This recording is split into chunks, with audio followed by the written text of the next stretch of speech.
Buenas noches, me da alegría saludar a cada una y a cada uno de ustedes.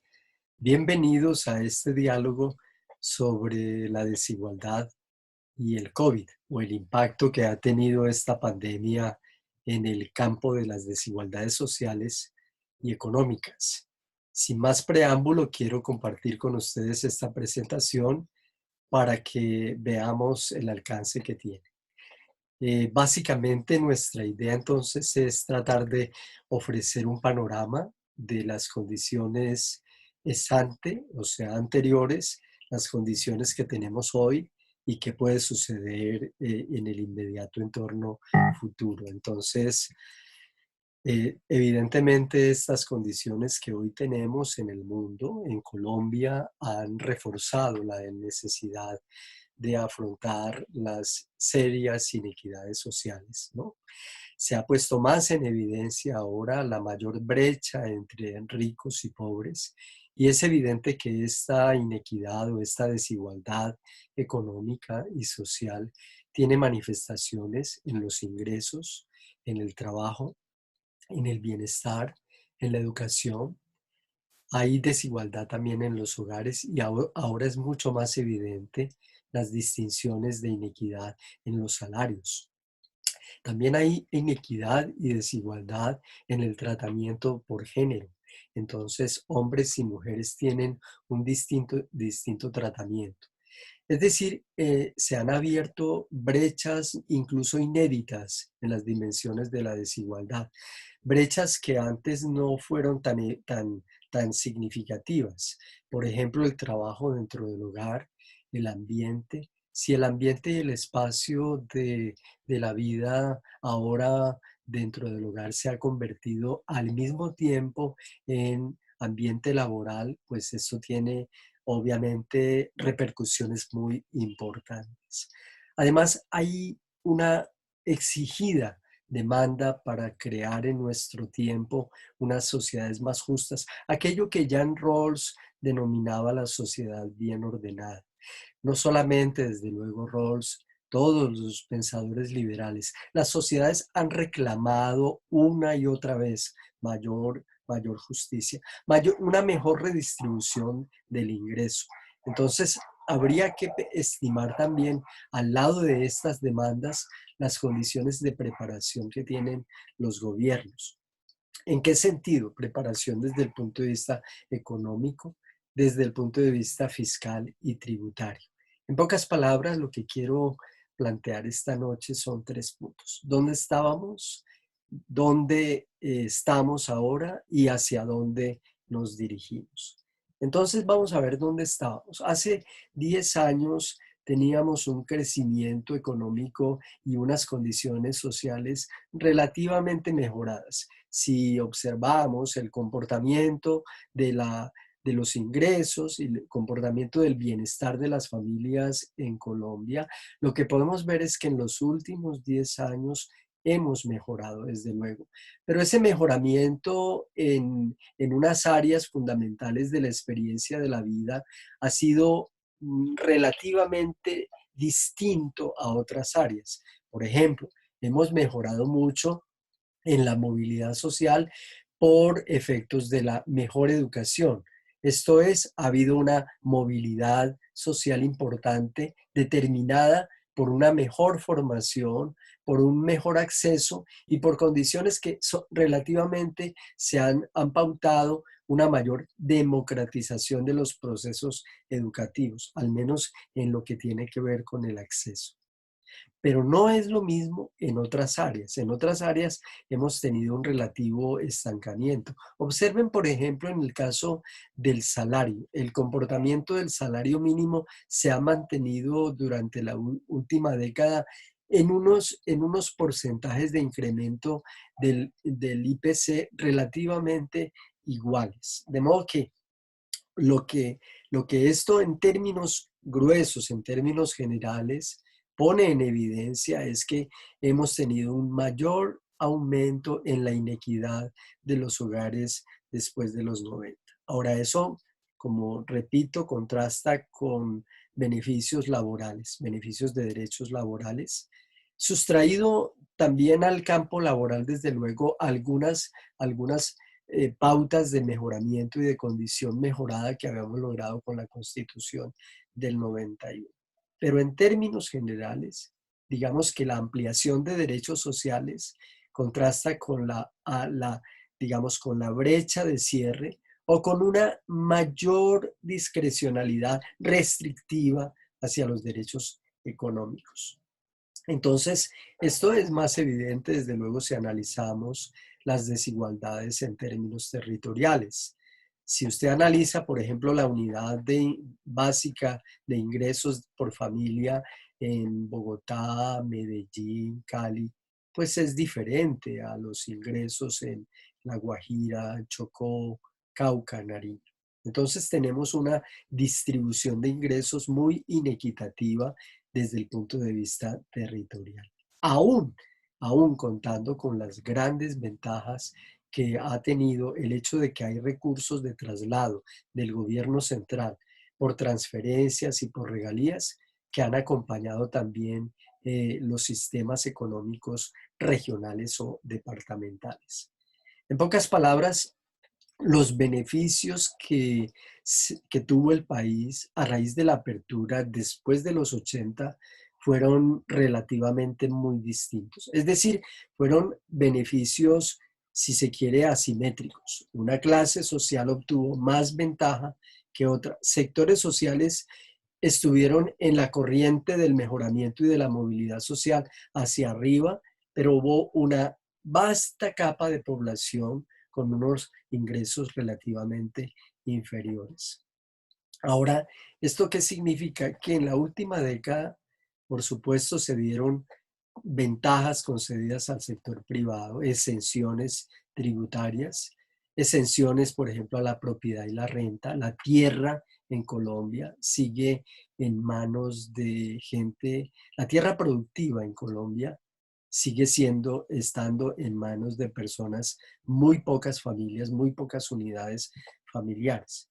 Las medidas laborales, la banca y el sector financiero también se han visto incrementados sus beneficios. Y una mayoría de hogares perdieron sus ingresos y adquirieron deudas durante la última década. Eso es muy claro, especialmente, aunque no únicamente, entre los hogares pobres.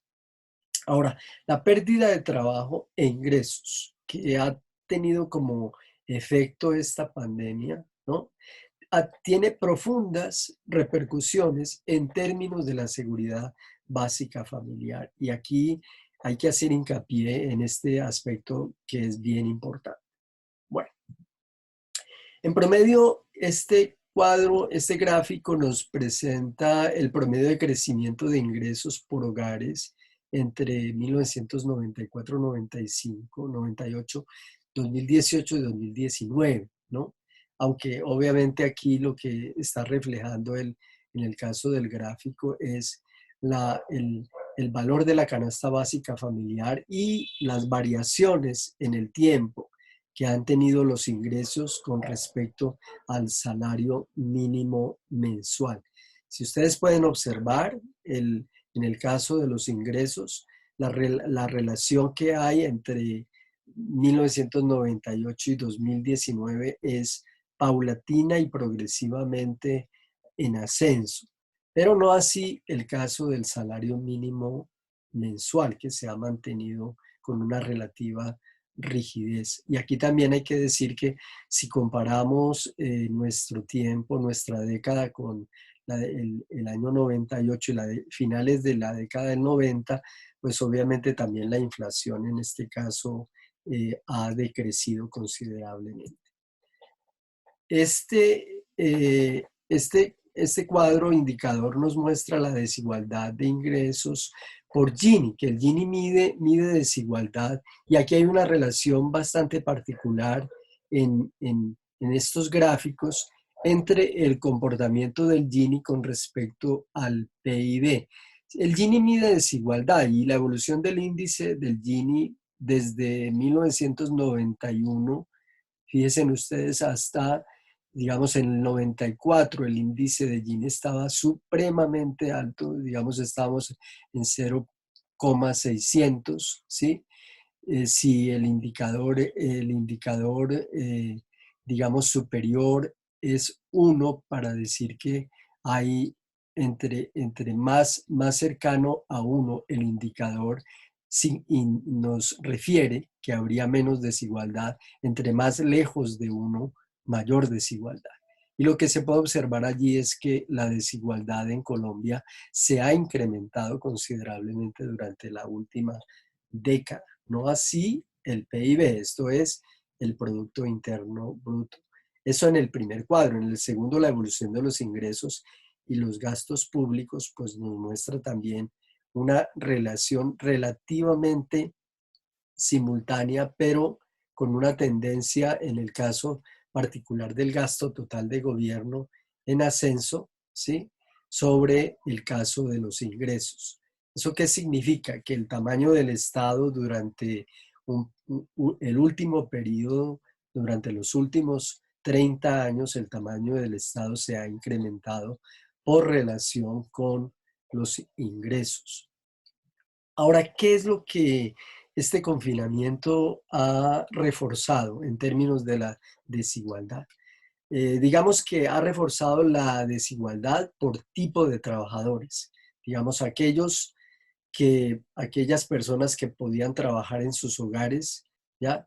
De aquellos que tienen que salir a tomar medios de transporte.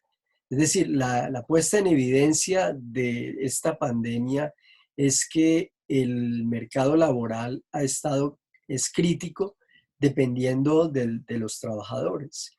Si un trabajador tiene que estar en un puesto fijo, en un lugar fijo, digamos, si trabaja en manufactura o trabaja como obrero en un taller de mecánica o si trabaja en el sector básicamente de confecciones, pues naturalmente todo este sector obliga a que los trabajadores tengan que salir. No es la misma situación la de algunos trabajadores a quienes se les ha mantenido derechos aún con el confinamiento o con la cuarentena o con el encierro dentro de los hogares. Entonces, hay desigualdad por el trabajo, hay desigualdad también por familias, ¿no? Es diferente el impacto que tiene esta pandemia sobre familias que tienen hijos o sobre aquellos que viven con sus padres, o la situación de aquellas personas que cuidan de otros. Familias que tienen una única persona con ingresos y familias que tienen dos o tres o cuatro personas con ingresos. Entonces, desigualdad también por recursos, ¿ya? Entonces están los asalariados, los que tienen en forma perdurable o en forma permanente durante este periodo ingresos, aquellos que no. Eh, con espacios amplios, obviamente que es distinto estar confinado en un apartamento de 2 cuartos a estar confinado en una finca hacienda. Entonces, el confinamiento en las cárceles, vean ustedes cómo ha llevado a un brote irregular de la pandemia y a una manifestación explosiva, pues, suerte de bomba de tiempo acá. Hay desigualdad por los sistemas de salud también. Entonces, el cubrimiento de salud en aquellas familias con un sistema de prepago, o sea, sistemas de salud subsidiado, es diferente a aquellos que están sin el subsidio. Entonces, las personas más vulnerables, pues son los habitantes de calle, los trabajadores informales, digamos, personas que en algún momento tienen un almacén y tienen a cargo trabajadores. Esta desigualdad también se ha puesto de presente por los niveles educativos. Entonces hay una suerte de exacerbación de las inequidades intergeneracionales. Aquellos que tienen acceso a educación en línea, es decir, que pueden mantener su educación superior en línea porque tienen computadores, porque se les facilitan las condiciones de navegabilidad, porque tienen, digamos, espacios apropiados para el estudio. Pues obviamente que eso establece una diferencia entre incluso el estudiante que apenas está comenzando y aquel que está terminando. ¿Cómo andaba la fuerza laboral en el país? Este gráfico identifica únicamente para el caso de apreciar, ¿no?, la participación de la mujer en el mercado laboral después de la década del 90. Después de la década del 90, nosotros teníamos, digamos, las mujeres con dedicación exclusiva al hogar en un porcentaje más o menos entre el del 28%, el 28 en el 2010, ¿ya? En términos de la jefatura femenina, esto es empresas, oficinas, digamos, empleos en los que la mujer jugaba un papel fundamental. Vean ustedes el incremento de este porcentaje en el caso del 2019. Entonces, el desempeño laboral en el campo laboral, la fuerza laboral femenina mejoró considerablemente. Ya tenemos en el 2019 unos indicadores bastante importantes del crecimiento de esta fuerza laboral. Ahora, este cuadro, este gráfico también para identificar en algún sentido la, los trabajadores y los empleos, ¿no? La estructura de la población empleada según la categoría ocupacional. ¿Qué es lo que se destaca aquí?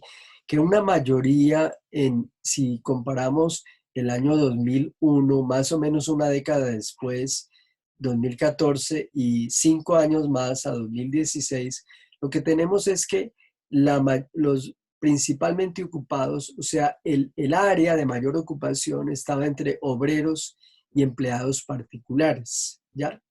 Obreros y empleados del gobierno con un porcentaje mínimo, pero digamos que las poblaciones empleadas, ¿no?, con protección social que en su momento estaban entre el 2001 y el 2016, tenemos entonces a un incremento considerable de empleados por cuenta propia, ¿no?, del 40,59 en el 2001, 42,61 en el 2014, una década después, y 42,44 en el 2016.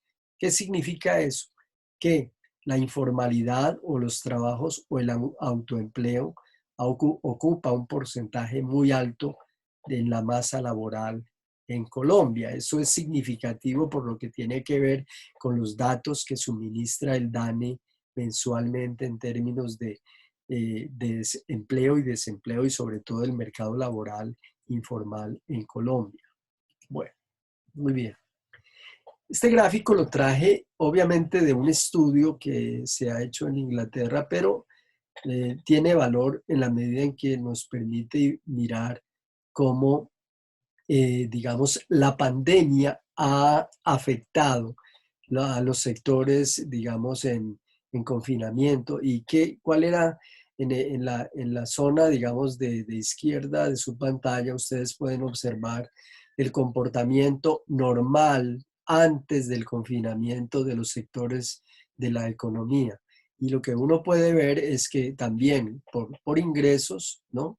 Entonces, arriba en la escala social activa del mercado laboral teníamos a profesionales, científicos, ingenieros, ¿no?, a gerentes corporativos, y esa masa, digamos, después de la cuarentena, se fue segmentando naturalmente hacia abajo. Y lo que podemos ver ya en la parte derecha del recuadro es qué ha sucedido con esta población. Entonces, lo que vemos es una tendencia, primero, hacia una reducción considerable de los ingresos y segundo, a una segmentación mucho más hacia abajo en la estructura, digamos, de las ocupaciones.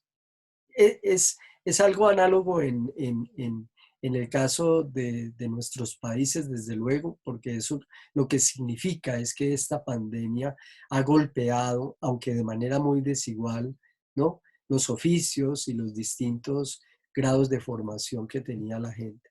Este informe lo ha entregado recientemente el DANE con respecto a la vulnerabilidad al virus o el aislamiento por ingreso en hogares. Básicamente, este informe lo que destaca es las distinciones por sexo y rangos de edad de la población ocupada en Colombia. ¿Qué es lo destacable en este caso, en la curva de comportamiento entre marzo del 2019, marzo del 2020 y la variación correspondiente? Pues lo destacable aquí es que en la población ocupada total, ¿no? Hasta marzo los cambios no eran, entre el 2019 y 2020 no fueron tan notorios, pero si uno mira las diferencias entre hombres y mujeres en el rango de edad entre 25 y 54 años, que es la edad de mayor productividad, pues obviamente aquí hay diferencias. En esta columna del extremo derecho, lo que se puede ver es la variación, cómo ha habido una variación absoluta y en términos, digamos, del el total de las mujeres, pues esta variación es muy significativa. ¿Qué implicaciones tiene esto en el sentido general? Obviamente que esta pandemia ha golpeado mucho más severamente a las mujeres que a los hombres. Bueno, igual, digamos, las quejas y las manifestaciones de protesta que se han dado. Entonces, en el caso del Ministerio de Trabajo ha recibido peticiones por suspensión de actividades, ¿no? Entonces, eh, patronos que suspenden a los obreros por un tiempo determinado, entonces 645 demandas, solicitudes de despidos colectivos 19 y querellas o quejas por trabajadores 1800. Esto es muy significativo porque lo que pone de presente es que en el mercado laboral y por tanto en los ingresos básicos de familia, las afectaciones han sido considerables. Ahora bien, ¿cuáles han sido las respuestas de política? Pactos iniciales que en principio tuvieron un cubrimiento por parte de la política de gobierno mediante la modalidad de subsidios y en este caso, egresos del Estado con la finalidad básicamente de subsidiar remesas de familias durante cada semana. Ahora, obviamente que eso se ha traducido en un monto para cada unidad familiar vulnerable mensual durante más o menos 2, 3 meses. Ahora, el otro elemento importante es que en el presente se han tratado, algunas empresas, algunos patronos han tratado de preservar las condiciones laborales, ¿no? En otros casos, las decisiones que han sido tomadas han estado orientadas a parcializar el tiempo de trabajo, entonces a determinar mediante mecanismos de negociación tiempos parciales y por tanto reducción de salarios. Hay ajustes que se han convenido con la finalidad de no maltratar a los trabajadores con menores ingresos. Entonces, igual a eso ha estado dada la política de apoyo al autoempleo, apoyo al emprendimiento. Ajustes en términos de seguridad social. Bueno, obviamente que el confinamiento trae menor vulnerabilidad en algunos aspectos, pero mayor en otros. Entonces, los ajustes en términos de seguridad social tienen que ver con la asistencia que el Estado puede garantizar y ofrecer a aquellas familias o a aquellos territorios con unas condiciones mucho más deplorables. Se ha planteado también el tema de la renta básica universal e incluso el debate ha estado presente en los gremios, ha estado presente en ANIF, en FEDesarrollo. En total, lo que podríamos decir es que, digamos, tras la Constitución del 91, se han ido modificando los impactos en la tasa de empleo y en la tasa de redistribución. Esos desajustes entre ingresos del hogar, digamos, salario y básicamente el comportamiento de la economía nacional, pues tiene que ver, obviamente que después del 2010 han habido desajustes en términos de la seguridad social. Para colocarlo en otros términos, el trabajador, digamos, con una renta fija de salario mensual de hace 10, 20 años, está en condiciones muy diferentes a las que tenemos hoy. Estamos pasando algo así del estado de bienestar, de una copia relativamente muy hecha muy regular a un estado corporativo, ¿no? Un estado corporativo que ahora es miembro de la Organización del Comercio y del Desarrollo. Bueno, uh, esto nos lleva finalmente a lo que viene después, ¿no? El proceso de apertura gradual que se está dando en las ciudades. Esto puede impulsar mayores desigualdades, naturalmente. Va a reducir la formalidad, o sea, reduce la formalidad y ahí habrá más tendencia a un trabajo de tiempo parcial, trabajos de medio tiempo, contratos mucho más reducidos. Si teníamos estructuras contractuales de 3 meses, de 6 meses, ahora vamos a encontrarnos con estructuras mucho más rígidas. La apertura a la educación, digamos, las universidades ahora están tratando de resolver los severos impases creados por esta situación de, digamos, de cuarentena. Y cada universidad, las públicas y las privadas, están haciendo un gran esfuerzo para tratar de responder en la medida de sus posibilidades a un dilema muy serio que tiene que ver con calidad de la educación, por un lado, por otro lado, valores o precios de mercado en la educación superior privada, y en el caso de las públicas, el enorme problema de una numerosa población que no tiene las condiciones ideales para estudiar los cursos o seminarios de manera virtual. De modo que aquí hay ese aspecto. El otro es grupos por ingresos. Se puede considerar también que la afectación de esta pandemia tendrá efectos diferenciados por grupos, ¿no? Grupos de ingresos. Entonces, obviamente aquí los grupos de ingresos están segmentados por género, están segmentados por la posición en la escalera productiva, es decir, el salario que podrá recibir un obrero de construcción comparado con el salario de un empleado público y el salario que puede recibir un gerente corporativo, por ejemplo. Entonces va a haber un movimiento hacia las transferencias también, que tendrá un complemento con el tema de regalías, de modo que este va a ser un debate muy acalorado desde el punto de vista de política fiscal. Digamos, cómo se va a reestructurar la, el reparto de transferencias y regalías, cómo se va a generar, digamos, este paquete de apoyo y de auxilio económico regional y departamental. Digamos, la reapertura en la cadena de suministros y el valor de coordinación de política entre países.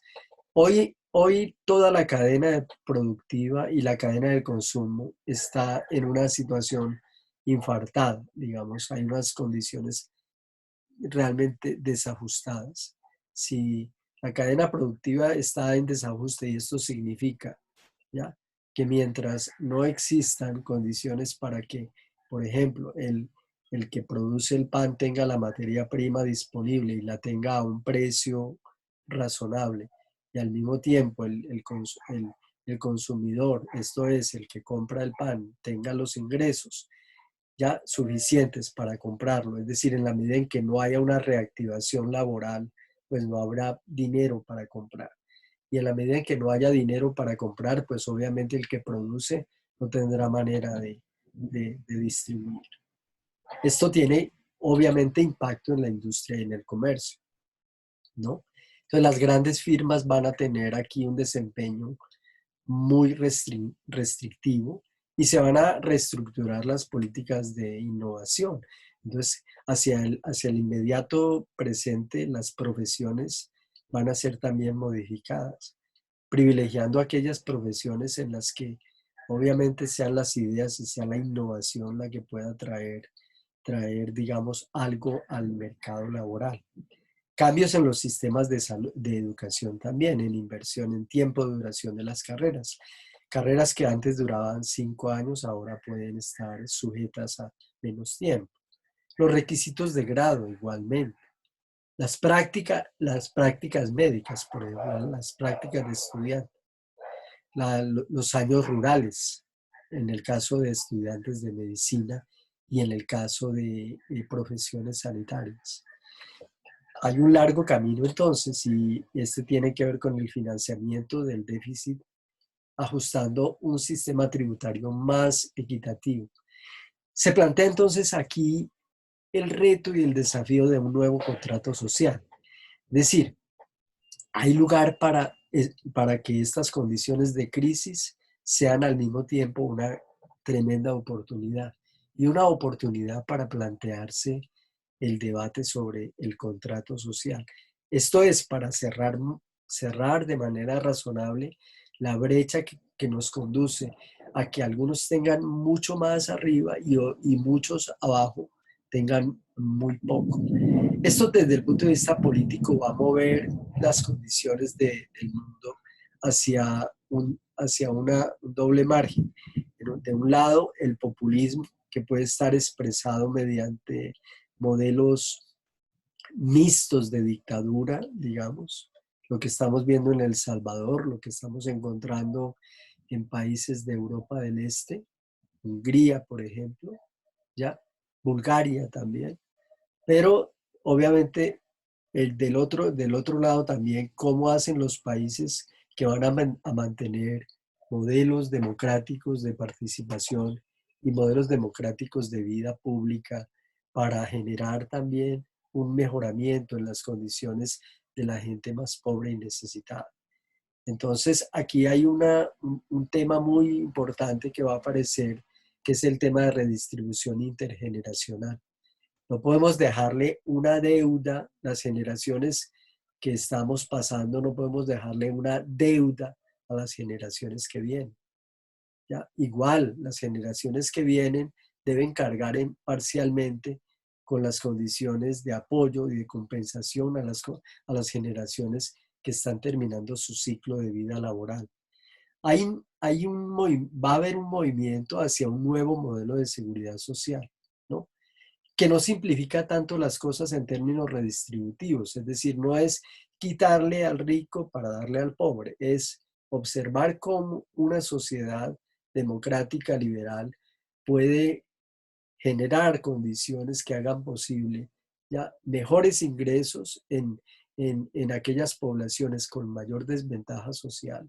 Y de otro lado, por supuesto, aquí hay como un regreso, pero un regreso muy particularmente distinto al estado de bienestar. Entonces, el reto y el desafío es cómo mejorar el sistema laboral de los trabajadores en salud y de otros sectores relacionados. Obviamente que esta pandemia lo que ha puesto de presente es la tremenda vulnerabilidad del sector de salud, los bajos ingresos y los pocos incentivos que tiene esta población laboral.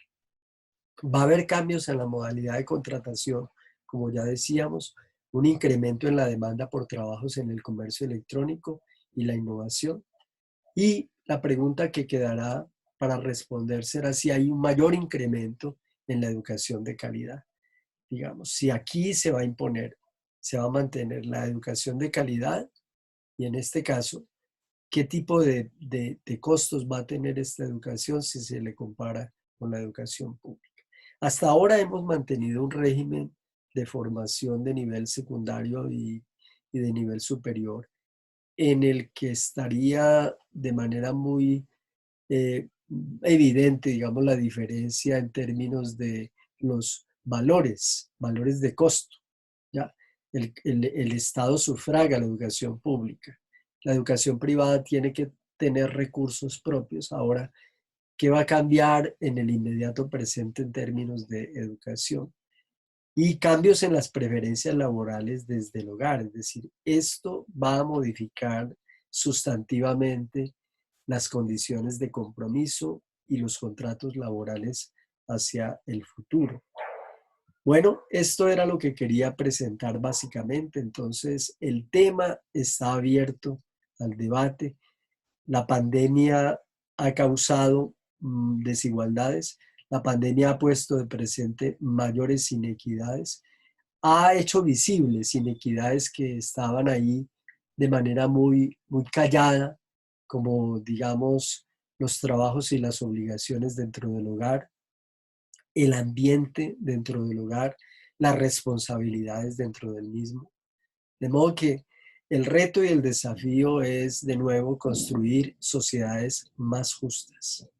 La pregunta que nos podemos hacer es si evidentemente estas condiciones darán lugar a un contrato social, y lo que quiere decir esto es si la crisis va a contribuir a que como sociedad en términos globales mejoremos. Si este momento de dificultad en el caso de Colombia va a permitir que, digamos, que los muy pobres tengan oportunidades y los muy ricos ya realmente tengan un costo y paguen con buena voluntad ya un sacrificio en beneficio, obviamente, de generar unas mejores condiciones de equidad. Bueno, entonces, esta era la idea que quería plantearles esta noche y espero que podamos dialogar y podamos encontrarnos para la nueva apertura a un nuevo tema de diálogo y de comunicación. Buenas noches.